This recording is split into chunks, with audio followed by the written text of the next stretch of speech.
Hi friends, welcome back to our YouTube channel. ಎಲ್ಲರೂ ಹೇಗಿದ್ದೀರಾ? I hope ಎಲ್ಲರೂ ಕೂಡ ತುಂಬ ಚೆನ್ನಾಗಿದ್ದೀರಾ ಅಂತ ಭಾವಿಸ್ತಾ ಇವತ್ತಿನ ಲಾಗ್ನ ಸ್ಟಾರ್ಟ್ ಮಾಡ್ತಾ ಇದ್ದೀನಿ. ಫಸ್ಟ್ ಟೈಮ್ ವಿಡಿಯೋ ಯಾರಾದರೂ ನೋಡ್ತಾ ಇದ್ದರೆ ಪ್ಲೀಸ್ ಸಬ್ಸ್ಕ್ರೈಬ್ ಮಾಡಿಕೊಂಡು ಸಪೋರ್ಟ್ ಮಾಡಿ. ವಿಡಿಯೋ ಇಷ್ಟ ಆದರೆ ಒಂದು ಲೈಕ್ ಮಾಡಿ. ತುಂಬ ಜನ ಸಬ್ಸ್ಕ್ರೈಬ್ ಮಾಡ್ಕೊಳ್ದೇ ವಿಡಿಯೋ ನೋಡ್ತಾ ಇದ್ದೀರಾ, ಪ್ಲೀಸ್ ಸಬ್ಸ್ಕ್ರೈಬ್ ಮಾಡಿಕೊಂಡು ಸಪೋರ್ಟ್ ಮಾಡಿ ಅಂತ ಕೇಳ್ಕೊತಾ ಇದ್ದೀನಿ. ನಾನಿವತ್ತು ಲಾಗ್ನ ಸಾಯಂಕಾಲದಿಂದ ಸ್ಟಾರ್ಟ್ ಮಾಡ್ತಾ ಇದ್ದೀನಿ. ಮೊಳಕೆ ಕಟ್ಟಿದ್ದಂಥ ಹುರುಳಿಕಾಳು ಮತ್ತು ಹಲಸಿನಹಣ್ಣು ಬೀಜ ಮತ್ತು ಸೊಪ್ಪನ್ನ ತೊಗೊಂಡಿದ್ದೀನಿ. ಇದು ಊರಲ್ಲಿ ಅಂದರೆ ಹೊಲಗಡೆ ಸಿಗೋವಂಥ ಸೊಪ್ಪು, ನ್ಯಾಚುರಲ್ ಆಗಿ ಬೆಳೆಯುವಂಥ ಸೊಪ್ಪು. ಇದು ಯಾವುದೇ ತೊಗೊಂಡಿರೋ ಸೊಪ್ಪಲ್ಲ, ತುಂಬ ಚೆನ್ನಾಗಿರುತ್ತೆ. ಈ ಸೊಪ್ಪಲ್ಲಿ ಸಾಂಬಾರು ಮಾಡಿದ್ರೆ, ಹಾಗೆ ಬಸ್ಸಾರು ಆ ಥರ ಮಾಡಿದ್ರೆ ತುಂಬ ಚೆನ್ನಾಗಿರುತ್ತೆ. ಹಾಗಾಗಿ ಇವಾಗ ಬಸ್ಸಾರು ಮಾಡೋಣ ಅಂತ ಇಷ್ಟು ರೆಡಿ ಮಾಡಿ ಇಟ್ಕೊಂಡಿದ್ದೀನಿ. ಇಷ್ಟು ನೋಡಿ, ಟೊಮೊಟೊ ಹಣ್ಣು, ಈರುಳ್ಳಿ ಇದನ್ನೆಲ್ಲ ರೆಡಿ ಮಾಡಿ ಇಟ್ಕೊಂಡಿದ್ದೀನಿ. ನಾನೇನು ಜಾಸ್ತಿ ಇದ್ರ ಬಗ್ಗೆ ಹೇಳಕ್ಕೆ ಹೋಗಲ್ಲ, ಅಂದರೆ ಬಸ್ಸಾರು ಎಲ್ಲರಿಗೂ ಕೂಡ ಮಾಡೋಕ್ಕೆ ಬರುತ್ತೆ. ಹಾಗಾಗಿ ಬಸ್ಸಾರಿಗೆ ರೆಡಿ ಮಾಡಿ ಇಡ್ತಾ ಇದ್ದೀನಿ. ವಿಷಲ್ ಕೂಗಲಿ ಅಂತ ಇವಾಗ ವಿಷಲಲ್ಲಿ ಇಟ್ಟೋಗಿದ್ದೀನಿ, ಅಂದರೆ ಕುಕ್ಕರ್ ಸ್ವಲ್ಪ ದೊಡ್ಡದೇ ತೊಗೊಂಡಿದ್ದೀನಿ. ಇವಾಗ ಹಾಗೆ ನಮ್ಮ ಮನೆಯವ್ರು ಕರೆದ್ರು ಅಂತ ಈ ಕಡೆ ಬಂದೆ. ಅಂದರೆ ಮರಿಗಳಿಗೆಲ್ಲ ಇವಾಗ ಜೋಳ ಇಡ್ತಿದ್ದೀನಿ, ಬಾಯಲ್ಲಿ ಮರಿಗಳೆಲ್ಲ ಚಲ್ಕೊತವೆ ಅಂದರು. ಹಾಗಾಗಿ ಮರಿಗಳಿಗೆಲ್ಲ ಜೋಳ ಇಡ್ತಿದ್ರಲ್ಲ, ಇನ್ನು ಫಸ್ಟು ದೊಡ್ಡ ಮರಿ ಮೇಕೆ ಮರಿಗಳಿಗೆಲ್ಲ ಇಟ್ಬಿಡ್ತೀನಿ, ನೆಕ್ಸ್ಟು ಚಿಕ್ಕ ಮರಿಗಳಿಗೆ ಇಡೋಣ ಅಂತ ಹೇಳಿದ್ರು. ಹಾಗಾಗಿ ನಾನು ಸುಮ್ಮನೆ ನಿಂತ್ಕೊಂಡಿದ್ದೆ. ನೋಡಿ, ಮರಿಗಳು ಜೋಳ ಮತ್ತು ಬೂಸ ಹಿಂಡಿ ಅದನ್ನೆಲ್ಲ ಇಡ್ತಾ ಇದ್ದಾರಲ್ಲ, ಫುಲ್ಲು ನಮಗೆ ಇಡ್ತಾರೆ ಅಂತ ಫುಲ್ಲು ನಮ್ಮ ಮನೆಯವ್ರ ಕಡೆನೇ ನೋಡ್ತಾಯಿದ್ರು. ನೋಡಿ, ಇಷ್ಟಿಷ್ಟು ಇರ್ತಾರೆ. ಒಂದು ಮೇಕೆಗೆ ಒಂದು 1/4 kg ಸ್ವಲ್ಪ ಜಾಸ್ತಿ ಅಷ್ಟು ಇಡ್ತಾರೆ. ಅಂದರೆ ಜಾಸ್ತಿನೂ ಕೂಡ ಇಡಬಾರ್ದು, ಅಂದರೆ ನಾವು ಜಾಸ್ತಿ ಮನೆ ಹತ್ರನೇ ಕಟ್ಕೊಂಡಿರ್ತೀವಲ್ಲ, ಎಲ್ಲೂ ಓಡಾಡ್ಸಲ್ಲ, ಅವರಿಗೆ ಜೀರ್ಣ ಆಗೋಲ್ಲ. ಹಾಗಾಗಿ ಸಾಯಂಕಾಲ ಹೊತ್ತು ಇಟ್ಬಿಡ್ತೀವಿ. ಇನ್ನು ಬೆಳಗ್ಗೆ 10 ಗಂಟೆ 11 ಗಂಟೆ ಅಷ್ಟರಲ್ಲಿ ಮೇಕೆಗಳಿಗೆ ಹುಲ್ಲನ್ನ ಹಾಕ್ತೀವಿ. ಅಷ್ಟೊತ್ತು ಜೀರ್ಣ ಮಾಡ್ಕೊತಾರೆ ಅಂತ ಸ್ವಲ್ಪ ಕಮ್ಮಿನೇ ಹಾಕ್ತೀವಿ. ಅಂದರೆ ಇದೇ ಜಾಸ್ತಿ ಇಡ್ತೀರಾ ಅಂತ ಕೆಲವ್ರು ಹೇಳ್ತಾರೆ, ಅಂದರೆ ಅಷ್ಟಕ್ಕೆ ಇಡಲೇಬೇಕು, ಇಲ್ಲಾಂದರೆ ಅವ್ರಿಗೂ ಕೂಡ ಇದಾಗಲ್ಲ ತಿಂದಿದ್ದು. ಹಾಗಾಗಿ ನೋಡಿ, ಇಷ್ಟಿಷ್ಟು ಇಡ್ತಾಯಿದ್ದೀವಿ. ಫಸ್ಟು ಜೋಳ ಮಿಕ್ಸ್ ಮಾಡಿ ಹಿಂಡಿನೂ ಕೂಡ ಮಿಕ್ಸ್ ಮಾಡ್ತಾಯಿದ್ವಿ, ಬರೀ ಹಿಂಡಿನೇ ಇಕ್ತಾಯಿದ್ದೀವಿ. ಜೋಳದಲ್ಲಿ ಚಿಕ್ಕ ಚಿಕ್ಕ ಇದಿರುತ್ತಲ್ಲ, ಅದನ್ನು ಮಾತ್ರ ಜೋಳ ಮತ್ತು ಹಿಂಡಿ ಎರಡೂ ಮಿಕ್ಸ್ ಮಾಡಿ ಮರಿಗಳನ್ನ ಇಕ್ತೀವಿ. ನೋಡಿ, ಎಲ್ಲದೂ ಕೂಡ ಮೇಕೆ ಮರಿನೇ ತಂದಿರೋದು. ಫಸ್ಟು ನಾನು ಹಿಂದಿ ಅಂದರೆ ಡೈಲಿ ಲಾಗ್ ನೋಡಿರೋರಿಗೆ ಗೊತ್ತಿರುತ್ತೆ, ನಾವು ಕುರಿ ಮರಿನ ಮಾರಿಬಿಟ್ಟು ಬರೀ ಮೇಕೆ ಮರಿನ ಮಾಡಬೇಕು ಅಂತ ಅಂದ್ಕೊಂಡಿದ್ದೀವಿ ಅಂತ. ಹೌದು ನೋಡಿ, ಕುರಿಮರಿ ಒಂದು ಕೂಡ ಇಲ್ಲ, ಇವಾಗೆಲ್ಲ ಮೇಕೆನೇ ತಂದಿರೋದು. ಈ ಮೇಕೆ ಮರಿಗಳನ್ನೆಲ್ಲ ತಂದಿರೋದು ಕೊಪ್ಪಳದಿಂದ, ಕೂಕುನಪಲ್ಲಿ ಅಂತ ಸಂತೆ ನಡೆಯುತ್ತಲ್ಲ, ಅಲ್ಲಿಂದ ತಂದಿರೋದು ನಮ್ಮ ಮನೆಯವರು. ಅಂದರೆ 2-3 ಥರದ್ದು ತಳಿಗಳಿದ್ದಾವೆ. ಉಸ್ಮಾನಾಬಾದಿ ಅಂತ ತಳಿ ಇದೆಯಲ್ಲ, ಅದು ತುಂಬ ಚೆನ್ನಾಗಿದೆ ಮೇಕೆಗಳು. ನೋಡಿ, ಇವು ಕೆಳಗಡೆ ಇರೋದೆಲ್ಲ ಆ ಮೇಕೆಗಳೇ. ಅದ್ರದ್ದು ಮರಿಗಳು ಅಂತೂ ತುಂಬಾ ಚೆನ್ನಾಗಿದೆ. ಹಾಲಂತೂ 1 ಲೀಟ್ರು 2 ಲೀಟ್ರ್ ತನಕ ಕೊಡ್ತವೆ ಆ ಮೇಕೆಗಳು, ಉಸ್ಮಾನಾಬಾದಿ ಅಂಥದ್ದು. ತುಂಬಾ ಚೆನ್ನಾಗಿದೆ ಆ ತಳಿ ಅಂತೂ. ನೋಡಿ, 8 ಮೇಕೆ ಇದೆ, ಇನ್ನು 12 ಮರಿಗಳಿದ್ದಾವೆ. ಅದು ಇನ್ನು ಒಂದು 3 ರಿಂದ 4 ತಿಂಗಳು ಮೇಯಿಸ್ಬಿಟ್ಟು ನೆಕ್ಸ್ಟು ನಾವು ಸಂತೆಗೆ ಮಾರಿದ್ರೆ ಒಂದು 5-5 ಸಾವಿರಕ್ಕಾದರೂ ಹೋಗುತ್ತೆ. ನೋಡಿ, ಈ ಥರ ಮಾಡ್ಕೊಳ್ಳೋಣ, ಮನೆ ಹತ್ರನೇ ಓನ್ ಬಿಸ್ನೆಸ್ ಥರನೂ ಇರುತ್ತೆ, ಹಾಗೆ ಅಂಗಡಿನೂ ಕೂಡ ನೋಡ್ಕೋಬೋದು. ಸುಮ್ಮನೆ ಯಾಕೆ ಇನ್ನೊಬ್ರು ಕೆಳಗಡೆ ಹೋಗಿ ಕೆಲಸ ಮಾಡಬೇಕು, ನಾವೇ ಒಂದು ಬಿಸ್ನೆಸ್ನ ಮಾಡಿಕೊಂಡ್ರೆ ಅದರಲ್ಲೇ ತುಂಬಾ ಆದಾಯ ಬರುತ್ತೆ. ಫಸ್ಟು ನಮಗೆ ಆದಾಯ ಬರೋದು ಸ್ವಲ್ಪ ಕಮ್ಮಿನೇ, ಫಸ್ಟು ನಾವು ಎಫರ್ಟ್ ಹಾಕಲೇಬೇಕಾಗುತ್ತೆ. ಅಂದರೆ ಫಸ್ಟು ನಾವು ಏನೇ ಬಿಸ್ನೆಸ್ ಮಾಡಬೇಕಾದ್ರೂ ಫಸ್ಟು ನಾವು ಅಮೌಂಟ್ನ ಹಾಕಲೇಬೇಕಾಗುತ್ತೆ, ಆಮೇಲೆ ಅದರಿಂದ ನಾವು ಅಮೌಂಟ್ನ ತೆಗಿಬೋದು. ನೋಡಿ, ನಾವು ಇಷ್ಟು ಮೇಕೆ ಮರಿಗಳನ್ನ ಹಾಕಿದ್ದೀವಿ ಇವಾಗ. ಅದರಿಂದ ನಾವು ಇನ್ನೊಂದು ಮರಿಗಳು ನೋಡಿ ಇಷ್ಟಿಷ್ಟಿದೆ, ಇನ್ನು 4 ರಿಂದ 5 ತಿಂಗಳು ಮೇಯಿಸಿದ್ರೆ ಸಾಕು. ಆ ಮರಿಗಳನ್ನ ಮಾರಿಬಿಟ್ಟು ಮತ್ತೆ ಮೇಕೆನ ತರೋಣ ಅಂತ ಅಂದ್ಕೊಂಡಿದ್ದೀವಿ, 5 ಮರಿನ. ತುಂಬಾ ಲಾಭ ಇದೆ. ಇವಾಗ ನಮ್ಮ ಮನೆಯವರು ಮೊನ್ನೆ ಇನ್ನೂ ಸಂತೆಗೆ ಮಾರಿ ಬಂದಿದ್ದಾರೆ, ಇನ್ನು ಚಿಕ್ಕ ಮೇಕೆ. ಅಂದರೆ ಆ ಮೇಕೆನ ನೋಡಿದ್ದೀರಾ ಅನಿಸುತ್ತೆ ಹಿಂದೆ, ಅಂದರೆ ಓತ್ ಮರಿ ಅಂತೀವಲ್ಲ ಆ ಮರಿ, ಅದಕ್ಕೆ ನಾವು ಚಿಕ್ಕ ಮರಿನೇ ಇತ್ತು, ಅದಕ್ಕೆ 6,000ಕ್ಕೆ ತೊಗೊಂಡೋಗಿದ್ದಾರೆ. ಇವಾಗ ಜಾಸ್ತಿ ಮೇಕೆಗಳಿಗೆ ಜಾಸ್ತಿ ರೇಟ್ ಇರೋದ್ರಿಂದ ನಾವು ಬರೀ ಮೇಕೆನೇ ಮಾರೋಣ, ಅಂದರೆ ಮೇಕೆನೇ ಸಾಕೋಣ ಅಂತ ಅಂದ್ಕೊಂಡಿದ್ದೀವಿ. ಅಷ್ಟರಲ್ಲಿ ಈ ಕಡೆ ಬಸ್ಸಾರು ಕೂಡ ವಿಷಲ್ ಹೊಡೆದಿತ್ತು, ಹಾಗಾಗಿ ಇವಾಗ ಅಡುಗೆ ಮಾಡೋಕ್ಕೆ ಅಂತ ಬಂದೆ. ಅಂದರೆ ಸಾಯಂಕಾಲದ ಹೊತ್ತು ಮಳೆ ಬಂದುಬಿಡುತ್ತೆ, ಹಾಗಾಗಿ ಬೇಗನೆ ಅಡುಗೆ ಮಾಡೋಣ ಅಂದ್ಬಿಟ್ಟು ಅಡುಗೆ ಮಾಡ್ತಾಯಿದ್ದೀನಿ. ಇದು 2 ಡೇಸ್ ಕಂಟಿನ್ಯೂ ಲಾಗಾಗಿರುತ್ತೆ. ನೋಡಿ, ಇವಾಗ ಸ್ವಲ್ಪ ಸಾಯಂಕಾಲದ ಹೊತ್ತು ಮಳೆ ಬರೋ ಥರ ಆಗಿತ್ತಲ್ಲ, ಹಾಗಾಗಿ ಸಿಬಿ ಗರಿ ಎಲ್ಲ ಇತ್ತು, ಅಂದರೆ ಅದನ್ನೆಲ್ಲ ಒಳಗಡೆ ತಿಕ್ಕೊಬಿಡೋಣ ಅಂದ್ಬಿಟ್ಟು ಎಲ್ಲ ಕ್ಲೀನ್ ಮಾಡ್ಕೊತಾ ಇದ್ದೀನಿ. ಸಿಬಿ ಗರಿಗೆಲ್ಲ ಈ ಕುರುಂಬಾಳೆ ಕುಂಚಿಗೆ ಇರುತ್ತಲ್ಲ, ಅದರಲ್ಲಿ ಚೇಳುಗಳು ಮತ್ತು ಆ ಥರ ಇರುತ್ತೆ, ಹುಷಾರಾಗಿ ತೆಗಿಬೇಕಾಗುತ್ತೆ. ಒಂದು ಸತಿ ಮೈ ಮೇಲೆ ಚೇಳೆಲ್ಲ ಹೋಗಿಬಿಟ್ಟಿತ್ತು, ಆದರೆ ಏನೂ ಕಚ್ಚಿರಲಿಲ್ಲ, ಇದೇನೂ ಆಗಿರಲ್ಲ. ಅಂದರೆ ಕೆಲವ್ರಿಗೆ ವೈಟ್ ಇರೋರಿಗೆ ಬ್ಲ್ಯಾಕ್ ಚೇಳು ಆ ಥರ ಹತ್ತುತ್ತೆ, ವಿಷ ಏರುತ್ತೆ ಅಂತ ಹೇಳ್ತಾರೆ. ಅದಂತೂ ನಿಜ. ನನಗೆ ಒಂದು ಸತಿ ಬಟ್ಟೆ ಮೇಲೆ ಇದಾಗಿತ್ತು, ಆದರೆ ಯಾವುದು ಕಚ್ಚಿರಲಿಲ್ಲ. ಅವತ್ತಿಂದ ಭಯ ಆಗುತ್ತೆ, ಒಬ್ಬೊಬ್ರು ಕಚ್ಚಿದ್ರೆ ಆಸ್ಪತ್ರೆಗೆ ಅಡ್ಮಿಟ್ ಮಾಡಿದ್ರು. ಹಾಗಾಗಿ ಸ್ವಲ್ಪ ಭಯದಿಂದನೇ ಆ ಕಡೆಯಿಂದ ಈ ಕಡೆ, ಅಂದರೆ ಮಾವ ಹೇಳ್ತಾಯಿದ್ರು ಚೇಳುಗಳಿರುತ್ತಮ್ಮ ಹುಷಾರು, ಇದರಲ್ಲಿ ಐತೆ. ನಾನು ಅಲ್ಲಿ ಕಟ್ಕೊಂಬರ್ಬೇಕಾದ್ರೇ 2 ಸಿಕ್ಕಿತ್ತು, ಹುಷಾರಾಗಿ ತೆಗಿ ಅಂತ ಹೇಳ್ತಾಯಿದ್ರು. ಹಾಗಾಗಿ ಸ್ವಲ್ಪ ದೂರನೇ ನಿಂತ್ಕೊಂಡು ತೆಗಿತಾ ಇದ್ದೀನಿ. ತೆಗಿಲಿಲ್ಲ ಅಂದರೆ ಸೈಡಲ್ಲಿ ಹಾಗೆ ಇಟ್ಬಿಡು, ಆಮೇಲೆ ನಾನೇ ತೊಗೊತೀನಿ ಅಂದರು. ಪಾಪ ಅವರೇ ಮಾವ ಎತ್ಕೊಂಬಂದಿದ್ದಾರೆ ಮತ್ತು ಅದು ಮಾಡಲಿಲ್ಲ ಅಂತ ಅಂದ್ಬಿಟ್ಟು ಇವಾಗ ಸಿಬಿ ಕರಿನೆಲ್ಲ ಹುಷಾರಾಗಿ ತೆಗಿತಾ ಇದ್ದೀನಿ. ಅಂದರೆ ಒಂದೊಂದು ಇದ್ಬಿಡುತ್ತಲ್ಲ ಮಧ್ಯದಲ್ಲಿ ತುಂಬಾ ವಿಷ ಇರುತ್ತೆ, ಹಾಗಾಗಿ ಸ್ವಲ್ಪ ಹುಷಾರಾಗಿರ್ಬೇಕಷ್ಟೇ. ಹಳ್ಳಿ ಕಡೆ ತುಂಬ ಜನ ಈ ಥರ ಕಡಿಸ್ಕೊಂಡಿದ್ದಾರೆ. ಹಾಗೆ ಕಡಿಸ್ಕೊಂಡಿರ್ತಾರೆ ಮನೆ ಮದ್ದು ಅಂತಲೇ ಕೆಲವರು ಅದಕ್ಕೆ ಮದ್ದು ಕೊಡೋರು ಇರ್ತಾರೆ. ಅವರು ಏನೋ ಮದ್ದು ಕೊಟ್ಟು ಹುಷಾರಾಗ್ಬಿಡುತ್ತೆ ತಕ್ಷಣವೇ. ಆದರೆ ಇವಾಗ ಸ್ವಲ್ಪ ಕಮ್ಮಿನೇ, ಆ ಥರ ಯಾರೂ ಕೊಡೋರಿಲ್ಲ. ಆಸ್ಪತ್ರೆಗೆ ಹೋಗಬೇಕಾಗುತ್ತೆ ಇವಾಗ. ಅಷ್ಟು ಅಂದರೆ ವಿಷ ಇರ್ಬಿಟ್ರೆ ಸ್ವಲ್ಪ ಕಷ್ಟನೇ. ಅಂದರೆ ಯಾವ್ಗಳು ಹೇಗೆ ವಿಷ ಇರುತ್ತೋ ಅದೇ ಥರ ಚೇಳುಗಳು ತುಂಬಾ ವಿಷ ಇರುತ್ತೆ. ಹಾಗಾಗಿ ಸ್ವಲ್ಪ ಕೇರ್ಫುಲ್ಲಾಗಿ ಹುಷಾರಾಗಿ ನೋಡ್ಕೊಬೇಕಾಗುತ್ತೆ. ನೋಡಿ ಆಗಲೇ ಮಳೆ ಬರೋ ಥರ ಆಗಿಬಿಟ್ಟಿದೆ. ಅತ್ತೆನೂ ಕೂಡ ಸ್ವಲ್ಪ ಬಟ್ಟೆ ಇತ್ತು ಅಂತ ಅವರು ಕೂಡ ಬಟ್ಟೆ ತೊಳಿತಾ ಇದ್ರು. ಅಂದರೆ ನಮ್ಮದೇ ಒಂದು 3 ಜೊತೆ ಇದ್ವು ಅಷ್ಟೇ, ಜಾಸ್ತಿ ಏನೂ ಇರಲಿಲ್ಲ. ಹಾಗಾಗಿ ಸ್ವಲ್ಪನೇ ಇದ್ವಲ್ಲ ಮತ್ತೆ ಜಾಸ್ತಿ ಆಗಿಬಿಡುತ್ತೆ ಅಂತ ನಾನು ನೆನಕಿದ್ದೆ.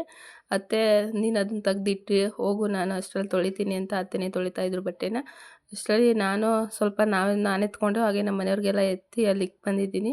ಅಂದರೆ ಏನು ಮಾಡ್ತಾರೆ ಅಂದರೆ, ನಾನು ಎಲ್ಲ ಕ್ಲೀನ್ ಮಾಡಿ ಹಂಡೆ ಹೊಲಕ್ಕೆ ನೀರು ಕಾಯ್ಸೋಕ್ಕೆ ಇಟ್ಬಿಟ್ರೆ ನಮ್ಮ ಮನೆಯವ್ರು ಏನು ಮಾಡ್ತಾರೆ ಅಂದರೆ ಎತ್ಕೊಂಡೋಗಿ ಅವರು, ಅಂದರೆ ಕೋಳಿಗೆ ನೀರು ಕಾಯ್ಸೋಕ್ಕೆ ಬೇಕಲ್ಲ, ಹಾಗಾಗಿ ಅವ್ರು ಎತ್ಕೊಂಡೋಗಿ ಇಟ್ಬಿಡ್ತಾರೆ. ಹಾಗಾಗಿ ನಾನು ಸ್ವಲ್ಪನೇ ತೊಗೊತಾ ಇದ್ದೆ, ಅವ್ರಿಗೆ ಜಾಸ್ತಿನೇ ಕೊಟ್ಬಿಟ್ಟೆ. ಈ ಜಾಸ್ತಿ ನಮ್ಮ ನಡುವೆ ಜಗಳ ಬರೋದೇ ಈ ಕಾಯಿ ಮಟ್ಟೆ ಮತ್ತು ಈ ಸೌದೆಯಿಂದ. ಅವ್ರು ಎತ್ಕೊಂಡು ಹೋಗ್ತಾ ಇರ್ತಾರೆ, ನೀನು ಎತ್ಕೊಂಬರೋಕ್ಕಾಗಲ್ವಾ ಅಂತ ನಾನು ಸುಮ್ಮನೆ ಮಾತಿಗೆ ಮಾತು ಇದಾಗ್ತಾ ಇರುತ್ತೆ. ನೋಡಿ ಇವಾಗ ಎಲ್ಲ ಕ್ಲೀನ್ ಮಾಡ್ತಾ ಇದ್ದೀನಿ. ಆಗಲೇ ಮಳೆ ಬರೋ ಥರನೇ ಆಗಿಬಿಟ್ಟಿದೆ. ಇನ್ನು ಟೈಮ್ ಅಷ್ಟೇ 4 ಗಂಟೆ ಆಗಿರೋದು. ಆಗಲೇ ನೋಡಿ ಒಂದು 6 ಗಂಟೆ ಆಗಿರೋ ಥರ ಕಾಣಿಸ್ತಾ ಇದೆ ಫುಲ್ಲು. ಇವಾಗೆಲ್ಲ ಸೌದೆಗೆಲ್ಲ ಯಾರೂ ಬೆಲೆನೇ ಕೊಡ್ತಾ ಇಲ್ಲ. ಅಂದರೆ ಎಲ್ಲರ ಮನೇಲಿ ಕೂಡ ಗ್ಲೇಸರು ಆ ಥರ ಬಂದುಬಿಟ್ಟಿದೆ, ಗ್ಯಾಸ್ ಬಂದುಬಿಟ್ಟಿದೆ. ಹಾಗಾಗಿ ಯಾರೂ ಕೂಡ ಸೌದೆನ ಅಷ್ಟು ಮುಟ್ಟೋಕ್ಕೆ ಹೋಗಲ್ಲ. ಫಸ್ಟೆಲ್ಲ ಎಷ್ಟು ಒಂದು ಕಾಯಿ ಮಟ್ಟೆ ಬಿಡ್ತಾ ಇರಲಿಲ್ಲ, ಹಾಗೆ ಎತ್ಕೊಂಡು ಹೋಗೋರು. ಇವಾಗೆಲ್ಲ ಯಾರೂ ಎತ್ಕೊಳ್ಳೋದೇ ಇಲ್ಲ. ಎಷ್ಟೇ ಸೌದೆ ಬಿದ್ದರೂ ಕೂಡ ಬಿದ್ದಿರಲಿ ಬಿಡು ನಮಗೇನಂತ ಆಗೋಗ್ತಾರೆ.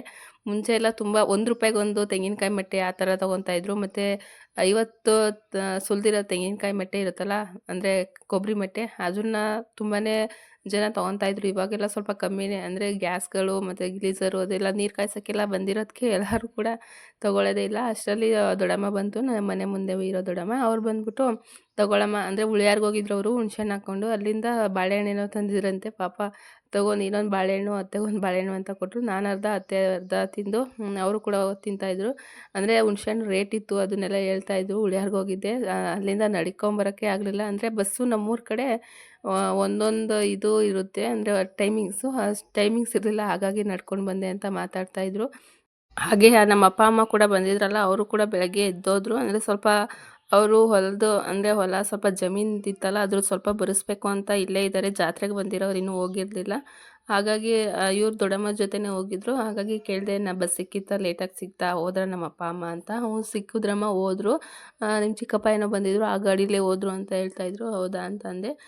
ನಿಮ್ಮ ಅಪ್ಪ ಅಮ್ಮನ ವೀಡಿಯೋನೇ ತೋರಿಸಿಲ್ಲ, ಫೋಟೋನೇ ತೋರಿಸಿಲ್ಲ, ಬರೀ ಅದನ್ನೇ ಹೇಳ್ತಾ ಇದ್ದೀರಾ ಬಂದಿದ್ರು ಅಂತ ಅಂದ್ಕೊಬೇಡಿ. ಹೌದು ಬಂದಿದ್ರು, ಆದರೆ ನಮ್ಮ ಅಪ್ಪ ನಮ್ಮದೆಲ್ಲ ತೋರಿಸ್ಬೇಡಮ್ಮ ಅಂತ ಅಂತಿದ್ರು. ಫೋಟೋ ತೋರಿಸ್ಬೇಡ, ವೀಡಿಯೋ ಎಲ್ಲ ಮಾಡಿ ಹಾಕ್ಬೇಡ ಅಂದರು. ಹಾಗಾಗಿ ನಾನು ವೀಡಿಯೋ ಏನು ಮಾಡೋಕ್ಕೆ ಹೋಗಲಿಲ್ಲ. ಅಂದರೆ ಸ್ವಲ್ಪ ಅದು ಕೂಡ ರೀಸನ್ ಇದೆ. ಅಂದರೆ ನಮ್ಮ ಅಪ್ಪ ಅವರು ಕೆಲಸ ಮಾಡೋಕ್ಕೆ ಹೋಗ್ತಾರಲ್ಲ, ಅಲ್ಲಿ ಸ್ವಲ್ಪ ಗೊತ್ತಿರೋರು ಇದ್ದಾರಲ್ಲ, ಹಾಗಾಗಿ ಅಲ್ಲಿ ಇಲ್ಲಿ ಸುಮ್ಮನೆ ಸುತ್ತಾಡ್ತಾ ಇದ್ದಾರೆ ಆ ಥರ ಅಂದ್ಕೊತಾರೆ ಅಂತ ನಾನಿನ್ನು ಇದ್ರಲ್ಲಿ ತೋರ್ಸೋಕ್ಕೆ ಹೋಗಲಿಲ್ಲ ನಮ್ಮ ಅಪ್ಪ ಅಮ್ಮವ್ರ ಫೋಟೋ. ಹಾಗೆ ಸ್ವಲ್ಪ ನಿಂಬೆಹಣ್ಣು ಹಿಂದಿನ ಲಾಗಲ್ಲಿ ಕಟ್ ಮಾಡಿ ಇಕ್ಕಿದ್ದೀನಿ. ಅದು ಸ್ವಲ್ಪ ಅಂದರೆ ಉಪ್ಪಲ್ಲಿ ನೆನೆಹಾಕಿದ್ದೀನಿ, ಉಪ್ಪಿನಕಾಯಿ ಹಾಕಬೇಕು ಅಂತ ಹಿಂದಿನ ವೀಡಿಯೋದಲ್ಲಿ ಹೇಳಿದ್ದೆ. ಹೌದು, ಇವಾಗ ಇದನ್ನೆಲ್ಲ ಕ್ಲೀನ್ ಮಾಡಾಯಿತು. ಹಾಗೆ ಸ್ವಲ್ಪ ಬಟ್ಟೆ ಎಲ್ಲ ಇದೆಯಲ್ಲ, ಅದನ್ನೆಲ್ಲ ಒಣಗಿಸ್ಬಿಟ್ಟು ಹೋಗಿ ಸ್ವಲ್ಪ ಉಪ್ಪಿನಕಾಯಿ ಕೂಡ ಹಾಕಬೇಕು. ಹಾಗೆ ನೋಡಿ ನಾನು ಇಷ್ಟೇ ಸೌದೆನ ಇಟ್ಕೊಂಡಿದ್ದು. ನೋಡಿ ಉಪ್ಪಿನಕಾಯಿ ತುಂಬ ಚೆನ್ನಾಗಿ ನೆಂದಿತ್ತು. ಆವಾಗಲೇ ಹಾಕೋಣ ಅಂದ್ಕೊಂಡೆ, ಆಮೇಲೆ ಹಾಕೋಣ ಇವಾಗ ಅದನ್ನೆಲ್ಲ ಎತ್ತಿಕ್ಬಿಟ್ಟು ಅಂತ ಅಂದೆ. ನೋಡಿ ಇವಾಗ ಉಪ್ಪಲ್ಲಿ ಚೆನ್ನಾಗಿ ನೆಂದಿದ್ದೆ ಉಪ್ಪಿನಕಾಯಿ. ಇವಾಗ ಉಪ್ಪಿನಕಾಯಿ ಹಾಕೋಕ್ಕೆ ಸ್ವಲ್ಪ ನಾನು ಮೆಂತ್ಯ ಕಾಳನ್ನ ತೊಗೊಂಡಿದ್ದೀನಿ. ಮೆಂತ್ಯ ಕಾಳನ್ನ ಹುರ್ಕೊಂಡಿದ್ದೀನಿ ನೋಡಿ. ಹಾಗೆ ಇಷ್ಟು ಬೆಳ್ಳುಳ್ಳಿನ ತೊಗೊಂಡಿದ್ದೀನಿ. ತುಂಬ ಅಂದರೆ ತುಂಬಾ ಚೆನ್ನಾಗಿರುತ್ತೆ ಈ ಥರ ಉಪ್ಪಿನಕಾಯಿನ ಹಾಕಿದ್ರೆ. ನಮ್ಮ ಅಜ್ಜಿ ಹೇಳ್ಕೊಟ್ಟಿದ್ದು ಈ ರೀತಿ ಇದು ಉಪ್ಪಿನಕಾಯಿ.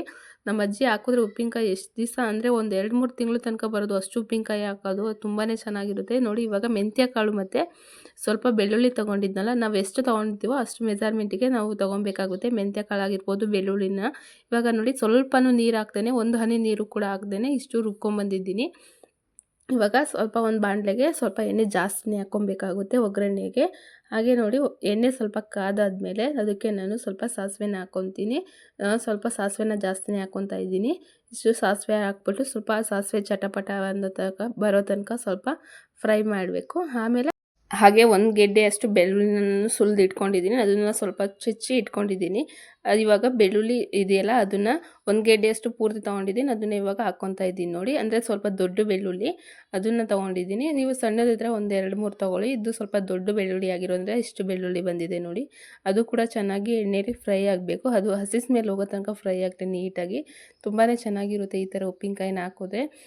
ನಮ್ಮ ಅಜ್ಜಿ ತುಂಬಾ ಚೆನ್ನಾಗಿ ಹಾಕ್ತಿದ್ರು. ಅವರು ಹೇಳ್ಕೊಟ್ಟಿದ್ದಂಥ ಟೇಸ್ಟ್ ಇದು. ತುಂಬಾ ಚೆನ್ನಾಗಿರುತ್ತೆ. ನೀವು ಒಂದ್ಸತಿ ಟ್ರೈ ಮಾಡಿ ನೋಡಿ. ಇವಾಗ ರುಬ್ಕೊಂಡಿರುವಂಥ ಅಂದರೆ ಮೆಂತ್ಯ ಕಾಳು ಮತ್ತು ಬೆಳ್ಳುಳ್ಳಿನ ರುಬ್ಕೊಂಡಿದ್ದೀವಲ್ಲ ಅದನ್ನು ಸ್ವಲ್ಪ ನೋಡಿ ಎಣ್ಣೆಯಲ್ಲಿ ಈ ಥರ ಚೆನ್ನಾಗಿ ಮಿಕ್ಸ್ ಮಾಡಿ ಅದು ಕೂಡ ಚೆನ್ನಾಗಿ ಬೇಯಲಿ. ಅಂದರೆ ಇಲ್ಲಿ ಏನಕ್ಕೆ ಅದು ಆ ಥರ ಗಂಟಾಗಿಬಿಟ್ಟಿದೆ ಅಂದರೆ ಮೆಂತ್ಯ ಕಾಳು ಕೂಡ ಅಂಟು, ಹಾಗೆ ಸ್ವಲ್ಪ ಅಂದರೆ ಬೆಳ್ಳುಳ್ಳಿ ಕೂಡ ಅಂಟಾಗಿರುತ್ತಲ್ಲ ಅದು ಎರಡೂ ಕೂಡ ಅಂಟಾಗಿರೋದಕ್ಕೆ ಅದು ಚೆನ್ನಾಗಿ ಇದಾಗ್ತಿಲ್ಲ. ಹಾಗಾಗಿ ಸ್ವಲ್ಪ ಲೋ ಫ್ಲೇಮ್ ಇಟ್ಬಿಟ್ಟು ಅದನ್ನು ನೀಟಾಗಿ ಚೆನ್ನಾಗಿ ಈ ಥರ ಮಿಕ್ಸ್ ಮಾಡಿ. ಜಾಸ್ತಿ ಫ್ಲೇಮ್ ಇಟ್ಬಿಟ್ರೆ ಅದು ಚೆನ್ನಾಗಿ ಹುರಿದೋಗ್ಬಿಡುತ್ತೆ, ಅಂದರೆ ಕೆಳಗಡೆ ಸುಟ್ಟೋಗ್ಬಿಡುತ್ತೆ. ಹಾಗಾಗಿ ಸ್ವಲ್ಪ ಲೋ ಫ್ಲೇಮ್ ಇಟ್ಬಿಟ್ಟು ಈ ಥರ ಚೆನ್ನಾಗಿ ಎಣ್ಣೆಯಲ್ಲಿ ಮಿಕ್ಸ್ ಮಾಡಿ ತುಂಬ ಚೆನ್ನಾಗಿರುತ್ತೆ ನೋಡಿ. ಅದು ಅಂದರೆ ನಾವು ಒಗ್ಗರಣೆ ಕೊಡಬೇಕಾದ್ರೇ ಆ ಸ್ಮೆಲ್ಗೆ ಒಂಥರ ಸ್ಮೆಲ್ಲು ಚೆನ್ನಾಗಿರುತ್ತೆ. ಒಂಥರ ಸ್ಮೆಲ್ಲು ಹೇಳೋಕ್ಕಾಗಲ್ಲ ಅಷ್ಟು. ಹಾಗೆ ಒಂದು ಸ್ಪೂನಷ್ಟು ಅರಿಶಿನ ಪುಡಿನ ಹಾಕಿ ಚೆನ್ನಾಗಿ ಮಿಕ್ಸ್ ಮಾಡ್ಕೊತಾ ಇದ್ದೀನಿ. ಇದಕ್ಕೆ ನಾವು ಲಾಸ್ಟಿಗೆ ಉಪ್ಪನ್ನ ಸೇರಿಸ್ತೀನಿ. ಅಂದರೆ ನಾನು ನಿಂಬೆಹಣ್ಣಿಗೂ ಕೂಡ ಉಪ್ಪನ್ನ ಹಾಕಿದ್ನಲ್ಲ, ಹಾಗಾಗಿ ಸ್ವಲ್ಪ ನೋಡಿಕೊಂಡು ಉಪ್ಪನ್ನ ಸೇರಿಸ್ಬೇಕಾಗುತ್ತೆ. ಹಾಗೆ 2 ಸ್ಪೂನಷ್ಟು ನಾನು ದೊಡ್ಡ ಸ್ಪೂನ್ನ ತೊಗೊಂಡಿದ್ದೀನಿ. 2 ಸ್ಪೂನಷ್ಟು ಅಚ್ಚ ಖಾರದ ಪುಡಿನ ತೊಗೊತಾ ಇದ್ದೀನಿ ನೋಡಿ. ಅಂದರೆ ನಾವು ಮನೇಲಿ ಯಾವ ಥರ ಯೂಸ್ ಮಾಡ್ತೀವೋ ಖಾರದ ಪುಡಿ, ಆ ಖಾರದ ಪುಡಿನ ತೊಗೊಂಡಿದ್ದೀನಿ. ಇವಾಗ ನೋಡಿ ಅದನ್ನು ಹಾಕಿ ಚೆನ್ನಾಗಿ ಮಿಕ್ಸ್ ಮಾಡ್ಕೊತಾ ಇದ್ದೀನಿ. ತುಂಬಾ ಚೆನ್ನಾಗಿರುತ್ತೆ ಈ ಥರ. ಕಲರೇ ನೋಡ್ಬೋದು ಎಷ್ಟು ಚೆನ್ನಾಗಿ ಕಾಣಿಸ್ತಾ ಇದೆ ಅಂದರೆ ಚೆನ್ನಾಗೂ ಕಾಣಿಸ್ತಾ ಇದೆ, ಹಾಗೆ ಟೇಸ್ಟು ಕೂಡ ತುಂಬಾ ಚೆನ್ನಾಗಿರುತ್ತೆ ನೋಡಿ. ಸೈಡಲ್ಲೆಲ್ಲ ಎಣ್ಣೆ ಬಿಟ್ಕೋಬೇಕು, ಆ ಥರ ನಾವು ಚೆನ್ನಾಗಿ ಒಗ್ಗರಣೆ ಹಾಕಬೇಕು ನೋಡಿ. ಇವಾಗ ಆಲ್ಮೋಸ್ಟ್ ಇದು ಚೆನ್ನಾಗಿ ಇದಾಗಿದೆ. ಇವಾಗ ಸ್ವಲ್ಪ ಅಂದರೆ ನಾವು ಖಾರಕ್ಕೆ ಎಷ್ಟು ಉಪ್ಪು ಬೇಕೋ ಅಷ್ಟು ಉಪ್ಪನ್ನ ಮಾತ್ರ ಸೇರಿಸ್ಕೊತಾ ಇದ್ದೀನಿ. ಅಂದರೆ ನಾವು ನಿಂಬೆಹಣ್ಣಲ್ಲಿ ಆಲ್ರೆಡಿ ಉಪ್ಪನ್ನ ಹಾಕಿದ್ವಲ್ಲ, ಹಾಗಾಗಿ ಜಾಸ್ತಿ ಉಪ್ಪನ್ನ ಸೇರಿಸ್ಕೊಂಡಿಲ್ಲ. ಬೇಕು ಅಂದರೆ ನಾವು ನೆಕ್ಸ್ಟು ಸೇರಿಸ್ಕೋಬೋದು, ಆದರೆ ಇವಾಗ ಇಷ್ಟು ಹಾಕಿ ಖಾರಕ್ಕೆ ಎಷ್ಟು ಬೇಕೋ ಅಷ್ಟು ಹಾಕಿ ಚೆನ್ನಾಗಿ ಮಿಕ್ಸ್ ಮಾಡ್ಕೊಂಡಿದ್ದೀನಿ ನೋಡಿ. ಇವಾಗ ಇದು ಒಂದು 5 ನಿಮಿಷ ಚೆನ್ನಾಗಿ ಕುದಿ ಬರಬೇಕು. ತಳ ಹಿಡ್ದಂಗೆ ನೀಟಾಗಿ ಅದನ್ನು ಕ್ಲೀನ್ ಮಾಡಿಬಿಟ್ಟು ಇವಾಗ ಗ್ಯಾಸ್ನ ಆಫ್ ಮಾಡ್ತಾಯಿದ್ದೀನಿ. ಇದು ತಣ್ಣಗಾದಮೇಲೆ ನಾವು ನೆಕ್ಸ್ಟ್ ಉಪ್ಪಿನಕಾಯಿನ ಸೇರಿಸ್ಕೋಬೇಕಾಗುತ್ತೆ ನೋಡಿ. ಸೈಡಲ್ಲೆಲ್ಲ ಈ ಥರ ಎಣ್ಣೆ ಬಿಟ್ಕೊಂಡಿದೆ. ತುಂಬಾ ಚೆನ್ನಾಗಿರುತ್ತೆ. ನೀವು ಚಟ್ನಿ ಥರ ನೋಡ್ಬೋದು ಎಷ್ಟು ಚೆನ್ನಾಗಿ ಕಾಣಿಸ್ತಾ ಇದೆ ಅಂತ. ತುಂಬಾ ಚೆನ್ನಾಗಿದೆ. ಇವಾಗ ನೋಡಿ ಇದು ಕೂಡ ಇವಾಗ ತಣ್ಣಗಾಗಿದೆ. ರುಬ್ಕೊಂಡಿರೋಂಥ ಒಗ್ಗರಣೆ ಆಗಿರ್ಬೋದು, ಖಾರ ಅದೆಲ್ಲ. ಇವಾಗ ಕಟ್ ಮಾಡಿ ಇಟ್ಕೊಂಡಿದ್ದಂಥ ಅಂದರೆ ನಿಂಬೆಹಣ್ಣನ್ನ ಇವಾಗ ಚೆನ್ನಾಗಿ ಸೇರಿಸಿ ಮಿಕ್ಸ್ ಮಾಡ್ಕೊತಾ ಇದ್ದೀನಿ ನೋಡಿ. ಮೇಯ್ನ್ ಅಂದರೆ ಇಲ್ಲಿ ನಾವು ನಿಂಬೆಹಣ್ಣ 2ರಿಂದ 3 ದಿವಸ ಇದನ್ನು ನೆನೆಹಾಕಬೇಕು ಚೆನ್ನಾಗಿ ಉಪ್ಪಿನಲ್ಲಿ. ಫಸ್ಟ್ ದಿವಸ ನಾವು ಉಪ್ಪನ್ನ ಚೆನ್ನಾಗಿ ನೆನೆಹಾಕಿರ್ತೀವ, ಅದು ನೆಕ್ಸ್ಟ್ ಡೇನೂ ಕೂಡ ಸ್ವಲ್ಪ ಉಪ್ಪನ್ನ ಸೇರಿಸಿ ನಾವು ಚೆನ್ನಾಗಿ ಅಂದರೆ ಉಪ್ಪಲ್ಲೇ ನೆನೆಹಾಕಬೇಕು. ಅದು ಉಪ್ಪು ಅಂದರೆ ಒಂದು ತಿಂದು ನೋಡಿ ಉಪ್ಪಲ್ಲಿ ಚೆನ್ನಾಗಿ ನೆಂದಿದೆಯಾ, ಅದು ಉಪ್ಪು ಥರ ಅನ್ನಿಸ್ತಾ ಇದೆ ಅಂದರೆ ನೆಕ್ಸ್ಟ್ ನಾವು ಉಪ್ಪಿನಕಾಯಿ ಹಾಕೋಕ್ಕೆ ರೆಡಿ ಮಾಡ್ಕೋಬೇಕು. ನನಗೆ ಹಾಗೆ ಅನ್ನಿಸ್ತು. ನಾನು 2 ದಿವಸ ಇಕ್ಕಿದ್ದೆ. ಚೆನ್ನಾಗಿ ಸ್ವಲ್ಪ ಪುಡಿ ಉಪ್ಪನ್ನ ಹಾಕಿದ್ನಲ್ಲ, ಅದು ಚೆನ್ನಾಗಿ ನೆಂದಿತ್ತು. ಹಾಗಾಗಿ ನಾನು 2 ದಿವಸ ಆದಮೇಲೆ ನಾನು ಒಗ್ಗರಣೆ ಹಾಕಿ ಉಪ್ಪಿನಕಾಯಿನ ಹಾಕಿದ್ದೀನಿ ನೋಡಿ. ಈ ಥರ ಚೆನ್ನಾಗಿ ಮಿಕ್ಸ್ ಮಾಡಿ ಇದು ಕೂಡ 2ರಿಂದ 3 ದಿವಸ ನೆನಿಬೇಕಾಗುತ್ತೆ. ಆಮೇಲೆ ಒಂದು ಬಾಕ್ಸ್ಗೆ ಹಾಕಿ ಸ್ಟೋರ್ ಮಾಡಬೇಕಾಗುತ್ತೆ. ಪ್ಲಾಸ್ಟಿಕ್ ಬಾಕ್ಸ್ ಆದರೂ ಪರವಾಗಿಲ್ಲ. ಹಾಗೆ ಇವಾಗ ಜಾಸ್ತಿ ಪಿಂಗಾಣಿನ ಯೂಸ್ ಮಾಡ್ತಾ ಇದ್ದಾರೆ. ಪಿಂಗಾಣಿ ಇಲ್ಲದರೂ ಕೂಡ ಹಾಕ್ಕೋಬೋದು ನೋಡಿ. ಇವಾಗ ಈ ಥರ ಉಪ್ಪಿನಕಾಯಿನ ಆಗಿದೆ. ಇದನ್ನು ನಾವು ಪಿಂಗಾಣಿ ಬಾಕ್ಸ್ಗೆ ಹಾಕಿ ಇಟ್ಬಿಟ್ರೆ 1 ತಿಂಗಳಿಂದ 2 ತಿಂಗಳು ತನಕ ತಿನ್ಬೋದು. ತುಂಬಾ ಚೆನ್ನಾಗಿರುತ್ತೆ ಟೇಸ್ಟು. ಹಾಗೆ ಹಲಸಿನ ಹಣ್ಣು ಮಾವ ಕುಯ್ತಾಯಿದ್ರು, ಅದನ್ನೆಲ್ಲ ಇವಾಗ ತಿಂತಾಯಿದ್ರು. ಈ ವಿಡಿಯೋ ನಿಮ್ಗೆ ಇಷ್ಟ ಆದರೆ ಪ್ಲೀಸ್ ಲೈಕ್ ಮಾಡಿ. Thank you for